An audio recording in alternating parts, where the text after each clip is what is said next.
We have an unexpected Fox News alert for you, something that has just happened in Iraq. The situation there heating up very quickly without any debate here in Washington. Iraqi television has just confirmed that Qasem Soleimani, a former general in Iran's Revolutionary Guard and a commander of the Quds Force, has been killed in a rocket attack apparently initiated by the United States near the Baghdad airport, along with the top official in the Iraqi Shiite militia. Now, what were they doing in Iraq? Unclear. But his death comes several days after tensions kind of came out into the open in that country. Last week, if you've been following this, you know, an American civilian contractor was killed by militants in Iraq. The U.S. government blamed that attack on Iran, and it retaliated with strikes. In response, protesters blockaded the U.S. embassy in Baghdad. It's basically where we were when the show started tonight. Defense Secretary Mark Esper warned that the United States is prepared to launch additional preemptive military strikes against Iranian interests in the region, which apparently are what we are seeing right now. Now, again, there's been virtually no debate or even discussion about this, but America appears to be lumbering toward a new Middle East war. And we have to say it's one that official Washington has wanted for decades. For example, disgraced National Security Advisor John Bolton has made it his life's mission to start a war with Iran. And tonight, Bolton may be finally getting his wish. Should you be happy about that? That's the question. Well, the last time we took John Bolton's advice in the region, Iran became far more powerful than it was before we took John Bolton's advice. The Middle East is one of the most complex regions in the world. Currently, there are 4 failing states and 3 wars, with major powers increasingly taking opposite sides. Countless armed militias and terrorist groups are spreading violence across borders. The region has seen conflict after conflict going back well into the 20th century. But among all the uprisings, civil wars, and insurgencies, 2 countries always seem to be involved: Saudi Arabia and Iran. They're bitter rivals, and their feud is the key to understanding conflicts in the Middle East. The Saudis and Iranians have never actually declared war on each other. Instead, they fight indirectly by supporting opposing sides in other countries and inciting conflicts. This is known as proxy warfare, and it's had a devastating effect on the region. Countries, especially poor ones, can't function if there are larger countries pulling strings within their borders. Both the Saudis and the Iranians see these civil wars as both tremendous threats and also potentially enormous opportunities. The Saudi-Iranian rivalry has become a fight over influence, and the whole region is a battlefield. It's why the rivalry is being called a Cold War.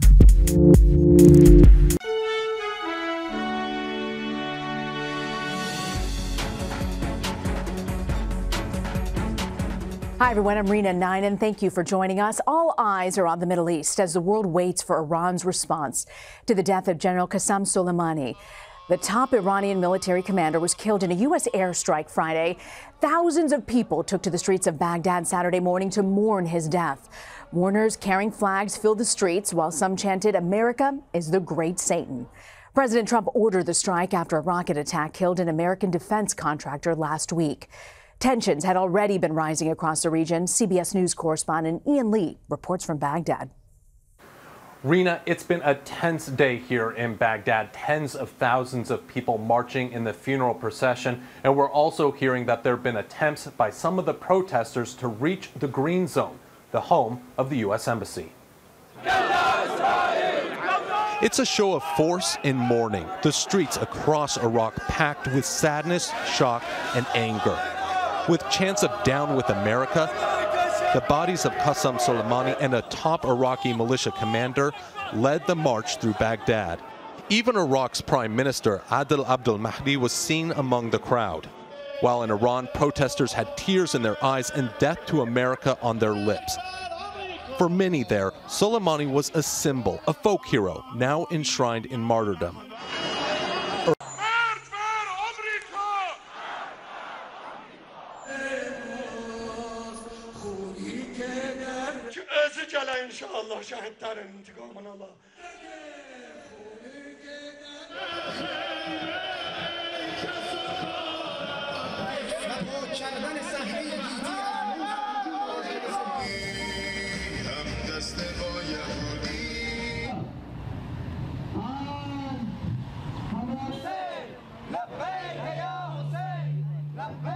इस अजीम शान इंतजाजी मुजाहरे का इख्तिताम करेंगे।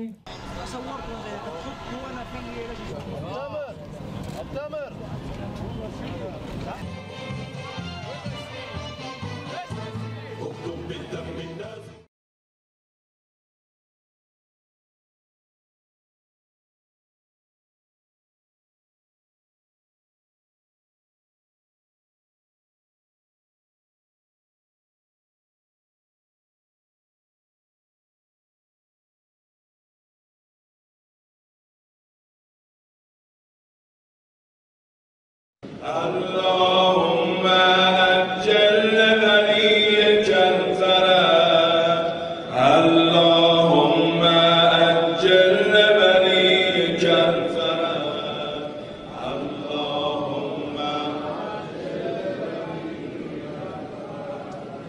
اللهم أجل بنيك الفرج اللهم أجل بنيك الفرج اللهم أجل بنيك الفرج.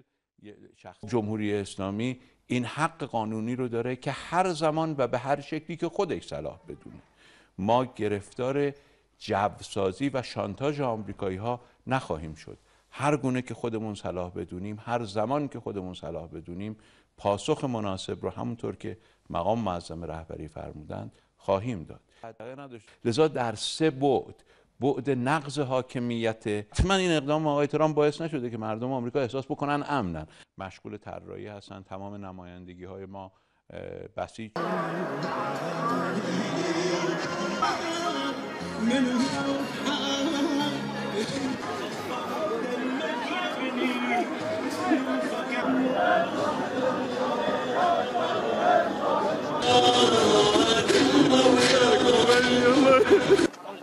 عظم الله اجرك حجي لا اله ارجع لي شوي لورا وياي افتح لي حلقه.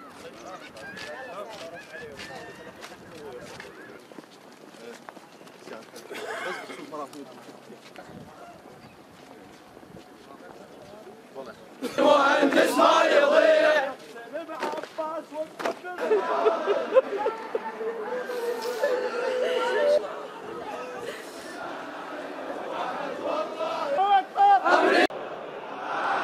Fury in Tehran today. Shouts of death to America. There's a lot we don't know about how Iran will respond, but it's been humiliated, and it will certainly seek revenge one way or another. But how? It has many options, because over 40 years it's invested heavily in proxies to export power and influence. In Syria, Iraq, Lebanon, Yemen, there are groups which could act on its behalf. Iran has the ability to retaliate asymmetrically, in Iraq, in Syria, potentially in Afghanistan. And so, yes, we're going to put forces, diplomatic posts, on alert. The ball is currently in Iran's court. In September, missiles and drones were used to attack Saudi oil facilities. Yemen's Houthi militia group said it was responsible, but Washington believes Iran was to blame. And the oil fields of Saudi Arabia aren't the only ones which might be vulnerable. Iraq, Kuwait, Oman, Qatar and the United Arab Emirates, combined they hold nearly half the world's crude oil reserves. But for all the talk of war, the Iranians are masters of unconventional warfare and of patience. Iran is transferring its potential to stoke escalation and unrest to its neighbors, and that's going to result in instability in Iran's neighborhood and specifically probably in Iraq. 17 years since, shock and awe, Iraq could become the battleground in this open confrontation. Around 5,000 American troops remain in Iraq to support the country's army and combat the last of the so-called Islamic State. Their bases... That's all, folks.